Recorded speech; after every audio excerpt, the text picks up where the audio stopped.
The Post-it Podcast is brought to you by Dominion Real Estate, SEMA Business Consultants, Instant Balloon Stands, Farmers Insurance by Imelda Gonzalez, and South Texas Pressure Cleaning.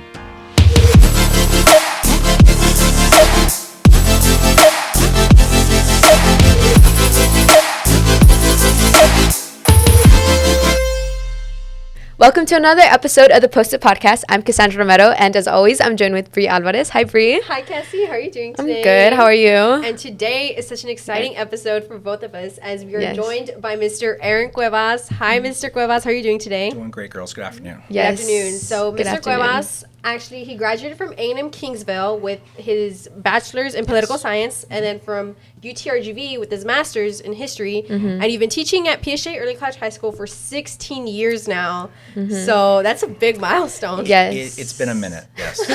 And you've actually, throughout our 2 years in high school, you've had the opportunity to teach us. You're currently teaching us right now. Yes. So you taught us AP World History and then AP Euro this year. So we love your class. We talk about it all the time with Leha too, even though it's a little bit rigorous.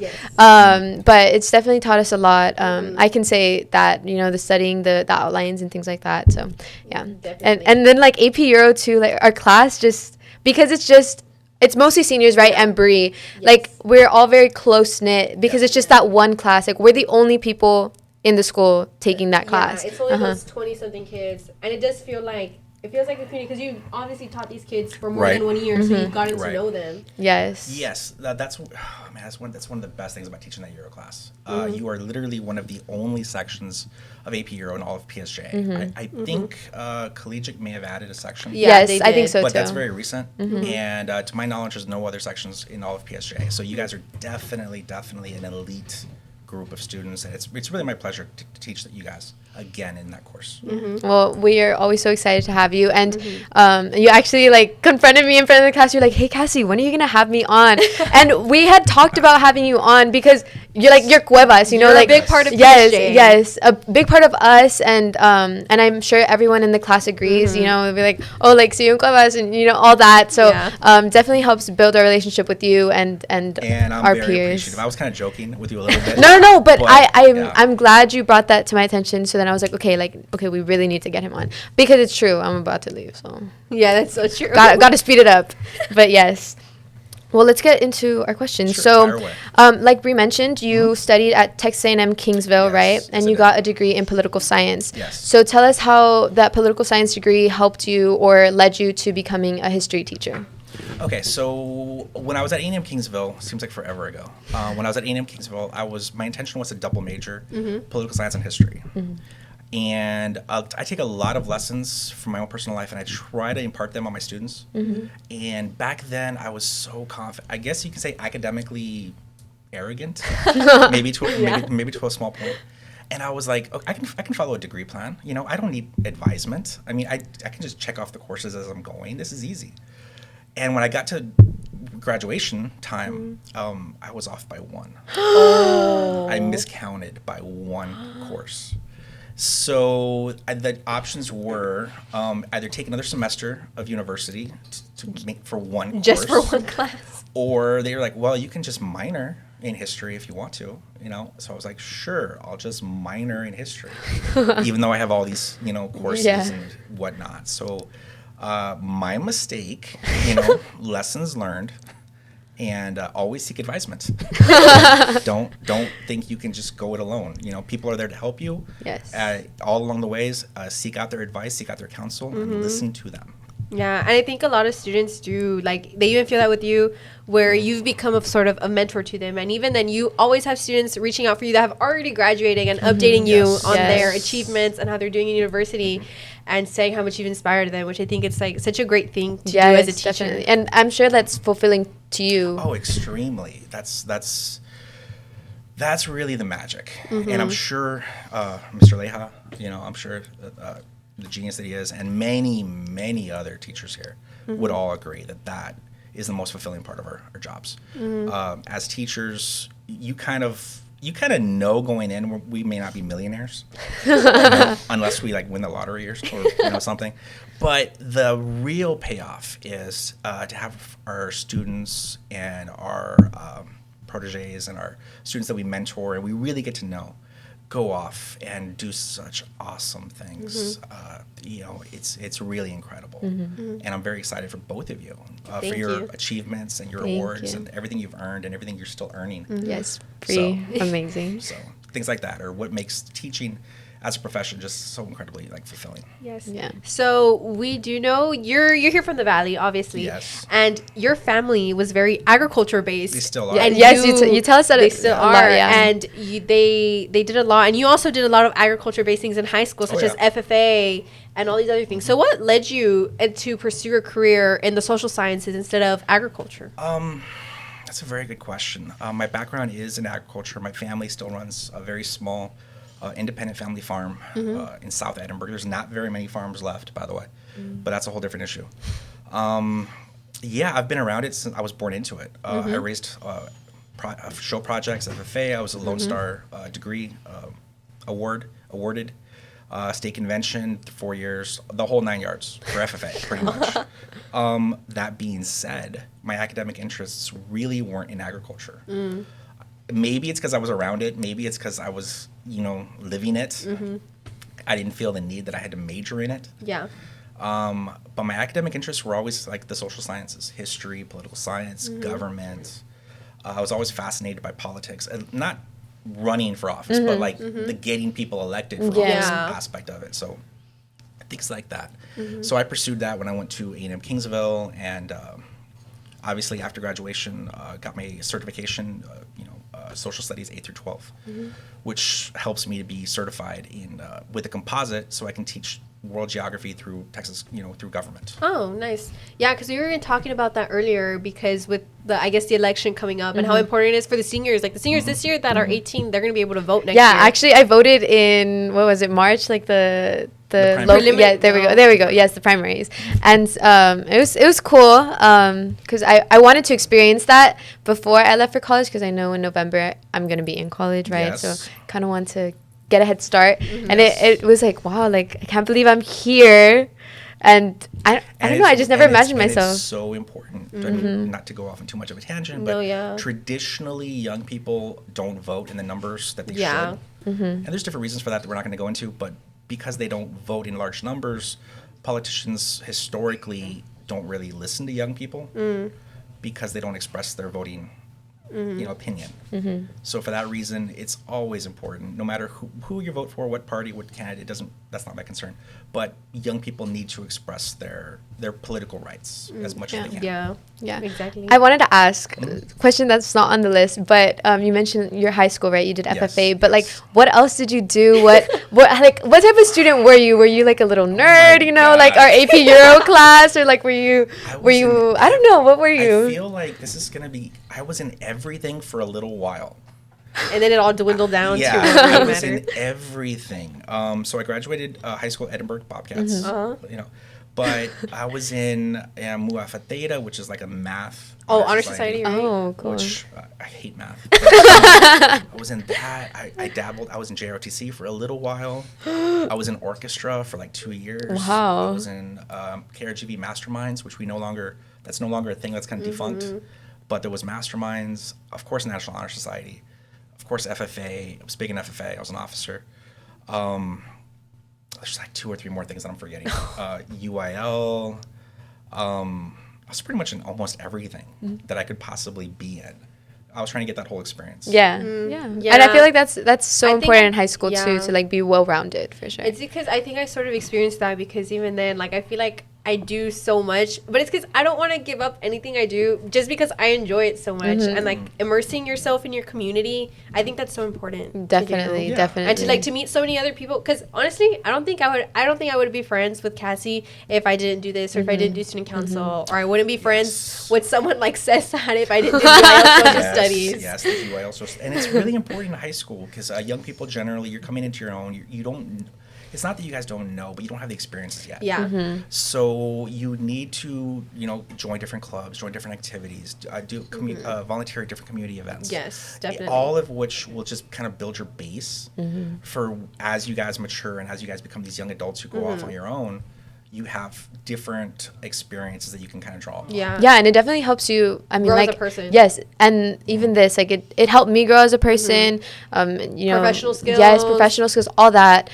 So yeah, definitely like being well-rounded student, like you said, is super important. So speaking of like extracurricular activities, you're the Yes. sponsor of the UIL Current Events and Social Studies team, Yes. and this year y'all won district champs for current events and went to regionals You were in part San of it. Antonio. Yes, Bri. So how was that experience like for you as a sponsor? Oh, it's so rewarding when it pays off for the students. I mean, we had practices throughout the whole year. We're studying.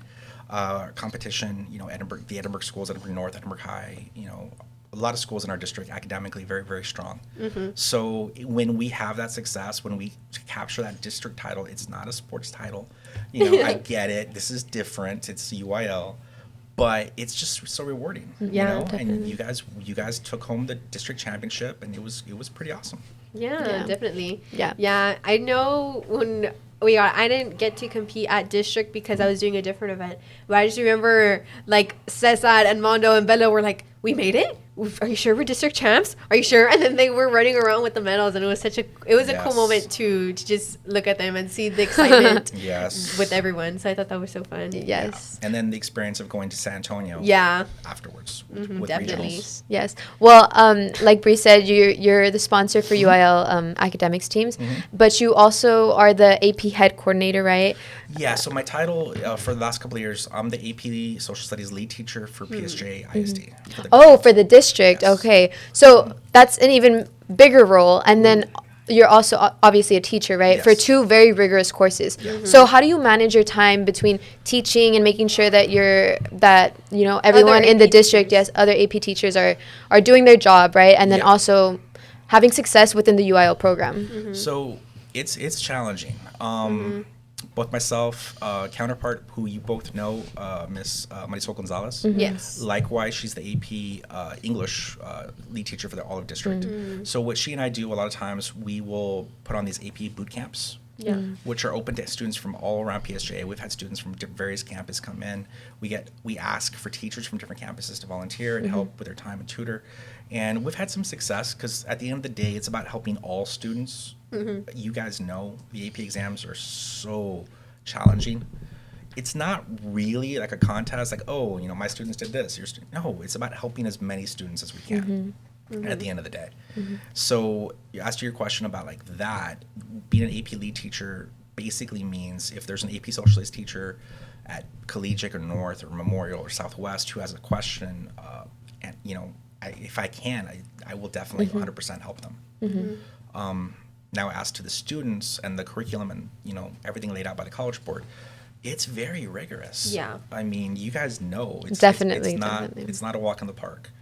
But I've been blessed with some very, very good students, and it's been my experience that if you push academically, if you push good students, you set the expectations, you set the bar high, they will rise to the challenge. Yeah, I think I always say that because if you just put the expectations on students low, then that's what they're going to do. They're going to do the bare minimum because they know nothing is expected of them. But if you put the expectations at an all-time high, they're going to meet to the expectations because obviously a lot of people, they don't like failing. Right. So if you put the expectations high, they're going to meet there. And you're going to see students who you don't think would have ever shown that much potential grow into like academic monsters. And we've all been there. I mean, the adults who you all encounter, your mentors, your teachers, we've all failed a test. Like everyone has failed. And many times people say that failure is the greatest teacher. Because once you experience that, you never want to encounter that again. No one wants to, experience that. You want to be successful. And then you want to take the steps that you need to do in order to be successful. Yeah. Well, you gave us that great advice, but tell us what's the most, I guess, inspiring part about your job. Oh my God. It's the successes. I'm gonna equate it to being a parent. So most parents, 99.9% of parents, I would venture, want their children to ultimately be more successful than they are. Yeah. You know, it's this long term, long range. Like, please, you know, have that success, have that wealth, have that whatever. Climb that mountain. Teachers, for the most part, are like parents. Yeah.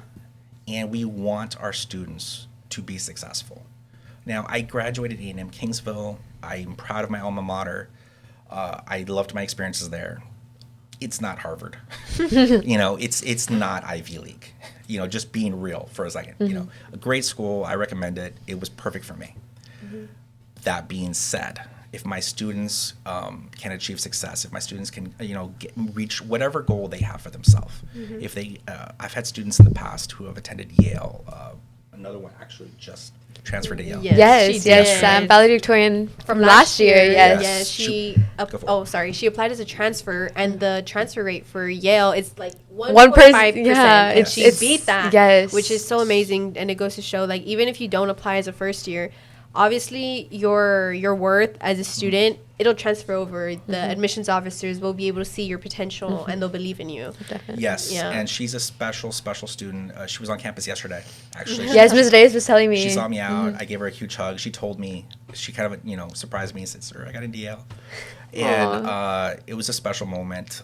She's incredible. But that being said, she's not my first student from Bears who's gone to Yale. Yeah. So, and other students have gone to Ivy League, Dartmouth, and other students go to whatever university suits them, you know, whatever they go. And that's what we want. Students should have the doors and the, you know, open to them, the walls knocked down. If a student has the drive and the academic determination to be successful, we can help them on their journey, you know. Ultimately, it's up to the student to, you know, take those steps, but with some, you know, timely advice, with lessons learned from the past, you know, hence history, they can pretty much achieve great things. And that's, when that occurs, getting back to your question, that's the most fulfilling part of my job. Yeah, definitely. So I know that right now, today, you actually had your sophomore students test for the AP World Test. Yes. And I know a lot of them were probably dreading it. A lot of them were prepared. Yes. And so what's important for students, you know, to take these AP tests and to challenge them and to be properly prepared for them? There's so much preparation, and both you girls know, so much hard work that goes into it. The AP exams, I'm just going to say for a moment, standardized testing as a general rule is rough. Very. Like, that's something that I expressed so much last week. Sorry to interrupt. But, like, it's something that I relate to so much because, like, as a senior, you've been hearing this for the past 3 years. Yes. The same rules every single time you're taking the test. And you don't take just one test You take multiple. every year. You take multiple. This year I had 5 in 1 week. Like, it's insane. It It's drives a me lot. insane. It makes me, like, more tired. But, I mean, I get it. And we can debate. We would fill up an entire another show, like just debating the merits of your entire school year hinging on a 3-hour window. Yeah. And whether, you know, it doesn't take into account how you feel. It's not an accurate measure of your intelligence, or it's not an accurate measure of how much you've learned. It's just a snapshot into how much you remember at that moment. Yeah, especially because maybe you went over some topics a little bit more than what's course. on the AP test. So it's all measurable to what's on the test or what the College Board decided to put on there that year. Yes. Right. Now, the flip side of that argument is going to be, as students, as you move up through your academic journeys, you're going to encounter more and more rigorous academic tests. If you go to medical school, there's an MCAT. If you go to law school, there's an LSAT. If you go to graduate school, it's called GRE, I think. Graduate Records Exam. Yeah. There's all sorts of different exams. And those are oh my God, the bar exam if you're going to graduate law school. So standardized testing is not going away. And you have to kind of roll with the punches. You have to adapt. You have to learn. You have to learn how you learn best, because how you learn best may not be how your best friend learns best. Yeah. And then as you learn and you progress as students and young adults and then full-fledged adults, hopefully you have unlocked the tools, and hopefully we here Bears have helped you to kind of learn those tools so that you can be successful. Definitely. I think a lot of AP classes prepare me for that, or I'm sure Bri can say the same thing, right? Like, the rigor of the classes It's crazy. And then when you get to that test, it's like, oh my gosh, like it's all like you said, whether you remember or not. Yeah. And sometimes I'm sure people get nervous and then they just like because I recently my calculus class this whole school year has been my heaviest one, and I've worked so hard in that class, homework every single day, trying to just so I could get a chance to pass this test because it is something that I need for my degree. And so when I sat down this Monday to take that test, and then I felt good about it. I felt good. And then I turned to the last free response questions on the non-calculator section, and I go, oh, man. Yeah, and exam, the exact word is escaping me right now, but exam stress, exam fatigue, testing, for lack of a better word, testing fatigue. Yeah. It's a real thing. I mean, there are students who are brilliant in a subject, and then you put the test in front of them, and suddenly they blank out. Yeah. It's not saying that student is not prepared or that student doesn't know. They 100% know. But the exam in front of them, the test, the stress, sometimes that is a it can real be thing. overwhelming. Yeah. Yes. Well, you've received the recognition of Teacher of the Year before, Yes, right? previously. How was that a testament to all the hard work that you've put in as an educator for your students to succeed? Oh my God, it was really incredible. It was some years back, but yes, I was honored. Actually, Dr. Vela was the assistant principal here at that time, in charge of social studies. Oh, wow. It's in charge of social studies department, and Dr. Vela was part of the reason why I was recognized that year. And it was very, very special. And the staff, for Teacher of the Year, staff votes. So it's basically a vote amongst your peers. And it's an incredible honor. I'm very, very, very grateful for that, and the staff here at Bears and the students in the community. And I think that's one small reason why I've never taught anywhere else. Yeah. Yeah, definitely. Bear Country is different than I would say if anywhere it's not else. broke, don't fix it. Yes. Yes.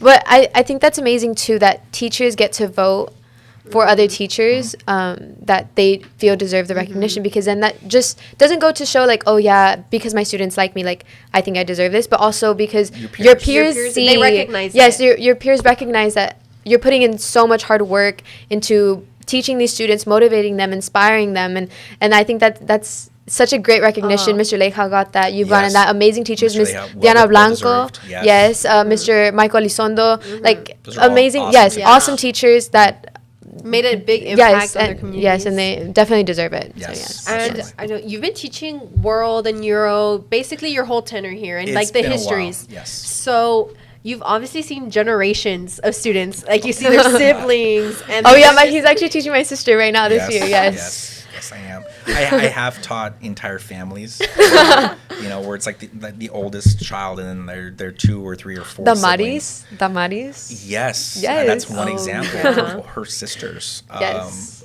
Yes. And one of her current, I think it's brother-in-law. Yes. Jordan was my student as well, and now he's a teacher at Austin, yes. teaching social studies. That's crazy. So yes, there's so many examples here on the staff. Yes, there's staff members who are my students. Oh wow! And when that happens, you kind of take a moment, you just kind of blink, and it's like, wow. Yes. Well, Bri's mentioned before we were kind of formulating the questions for the podcast that you have the highest AP passing rate. The last couple of years. Yeah. So tell us, what's your strategy for that? Bri and I have passed AP World, and hopefully we did pass. Yes, AP hopefully Euro. AP Euro will pass it. Praying, yes. But yeah, so tell us about that. What goes into that? I wish I could tell you that there's a secret sauce. There's a secret formula. It's just so much hard work. It's hard work on the part of the students. Yes. It's hard work on the part of the teacher. Because I was actually explaining this to my sophomores a little while ago. I feel like it's almost a 50-50 equation. Yeah. Your teacher has to be on it. Your teacher has to be moving you through units. It's labor of love. There's certain topics in history that I personally gravitate towards because I just enjoy those. That being said, I can't take 2 months on that topic, because if I do that, it's going to come back and hurt you guys in the long run when we didn't get to units XYZ at the end. So we have to move in the class. distractions being what they are, you know, life events being what they are, everything being what it is, the teacher has to keep you guys motivated, keep you moving, keep you guys learning, keep you guys engaged. Yeah. You know, it's not death by PowerPoint. You know, you have to keep the activities, and the learning has to happen. And on the flip side of that coin, the student has an obligation, well, not obligation, the wrong word, but the student has, if the student wants to be successful, the student needs to just maintain, you know, that level of commitment and hard work and work ethic. And hopefully, if both things, kind of the stars align, you have success at the end. Yeah, definitely. Yeah, I remember last year, my junior year, which was a year after I took my AP World History exam, sophomore year. I remember I would have students reaching out to me, like friends of mine, hey, how did you study for Cuevas' exam? Because we're going to take it, and I know you got a 4 and this and that. Like, it's just things like that that are nice to know that people are reaching out to me, but then also that other individuals are wanting to succeed and pass those exams. And you know, and I think it helps a lot that you motivate us and you set those expectations high for us, right? Because I think that's what helps us, you know, push through on the exam. And it's both, because in a lot of ways the students motivate me as well. I showed you guys that Infinity War video. Did you see it? Wait, the Infinity War video. Oh, yes. Yeah. Wait, I think I saw, did you show us sophomore year? Because I don't remember seeing it. Those are. No, the one I showed you recently. I remember you showed us the Fleas on Rats video. Oh, yeah. And then you showed us Mondo or Cuevas' Total Drama Island that Mondo and Valeria made for a project. Oh, yeah. So there's all sorts of projects. There's all sorts of ways the students continually motivate me. Yeah. Because it's very easy to kind of fall into like a habits, if you will, and it's like, oh, this is so hard, and you know, it'd be easier if we just kind of, you know, for lack of a better word, chilled, yes. But when those AP students who want to be successful are asking for help and their ideas and it's like, God, man, okay, well, you guys want the help, I have to do it, I have to help you guys, and then, you know, we'll get there together. Yeah, I remember being one of those students last year, and you thankfully gave me one of the AP World workbooks to go over some of the units that we didn't get to cover, because obviously in any AP class, you're not going to be able to cover every single unit. It's so much, yes. It's so much. And I think a large part of why you have such a high passing rate is because I think it's the teacher, because without a great teacher, the students, I feel like, are not set up for success. So obviously the students, they want to rise to your expectations, and they want to make sure to make you proud, because you put in so much work. That's like a good way to put it. That's a good way to put it. Because you put in so much work, and they feel sort of disappointed to let you down. Yes. See, thank you so much, but it's not about me. It's about them. And I know some students have told me that in the past, like, I don't want to let you down. And I'm like, your kid, you're awesome. That's incredible. But at the end of the day, I'm happy with you for doing your best. It's about not letting yourselves down. Yeah, definitely. As long as you guys put it out there, as long as you guys did your best, you studied, you didn't slack off, you didn't play Fortnite for 5 hours like the day before your AP exam, you know, or something. As long as you can come back and say, look, I did my best, I studied, I did the things that I laid out for you, then the scores will take care of themselves. Definitely. Yeah. Well, to end off the podcast, what sets PSJA early college high school students apart from other students? We've talked about, you've been here for the past 16 years, right? But I'm sure you've got to experience other students, maybe little snippets of them. What sets us apart? The students here are tremendously gifted and strong, and it's been my experience that our students here can hang with the best of them anywhere in the valley, because I've seen it. I've seen it at UIL. I've seen it at UIL regionals. I've seen it many times. Our students, our AP students, can compete, and oftentimes, you know, not only compete, but academically, you know, defeat or conquer the competition. And I've seen it. It's about keeping that, you know.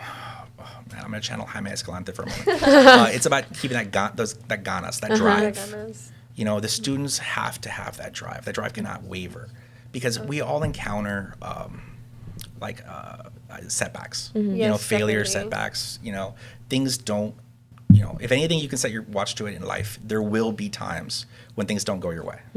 It will happen, most assuredly. But we have to roll with the punches.